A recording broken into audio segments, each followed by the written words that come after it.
Let's talk about websites. If you have one, good for you. If you don't, you're missing a lot of business.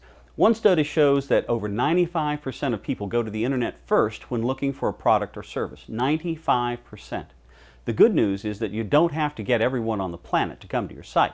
You're only interested in the ones that will spend money with you. The internet isn't free if you're trying to get customers. If you're a customer looking to buy, it still isn't free.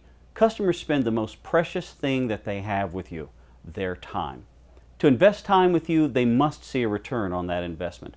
Just as you pay for ads and brochures, your website might well be the most important advertising you do these days. Investing appropriately in your website shows a great return on what you spend. Like anything else, you get what you pay for. Let's consider these two scenarios. For the first example, let's say you spend $5,000 to get a really cool website and it's a visual playground. You launch it and find out people leave it very quickly, and those who do hang around don't make the cash register ring. There can be many reasons, but let's assume that the person who built your website is not well trained in graphic design, visual communication, or how to write advertising copy. Your site must follow advertising best practices. Here's another example. Let's say you only spend $500 to build a nice, simple site, and your traffic was really good at first, but Google Analytics shows that your traffic is way down from your peak and still dropping. Then you remember that you haven't put up any new content since you posted the site. People saw it and moved on. Fresh, interesting content keeps them coming back. That's why major sites like the New York Times, ESPN, and other popular sites do well. There's always something new for people. Even if all you do is post new coupons regularly, loyal customers keep coming back. So what's the formula? Simply this. You need 3 or 4 types of people to do a website and to keep it current and interesting. 1. Website coders.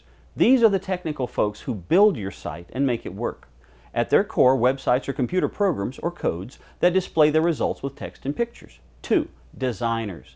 Good graphic or website designers craft a site that guides your visitors' eyes exactly where you want them to go.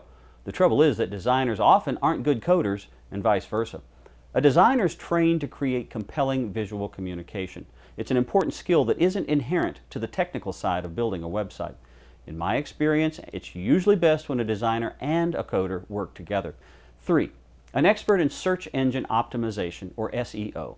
Many website coders say they know SEO, and some do, many do. But it's a sophisticated discipline that's more like statistical research and psychological profiling.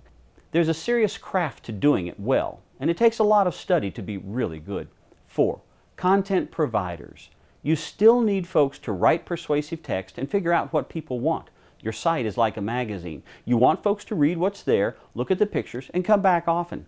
You might say, well, we do videos. They're interesting. Okay, who writes your script? Whether the content is read or spoken, whether it's taped, or whether it's something that you create just with text, creating it requires special skills. Are there people who do all of these things well? Sure. But they're rare and their rates can cause a heart attack. So, even if you can build a website, it's best to get help. Move some money around in your advertising budget and get folks with the right skills. Remember, a website is an investment, not an expense, and one that pays a very handsome dividend if it's done right. Thanks for watching.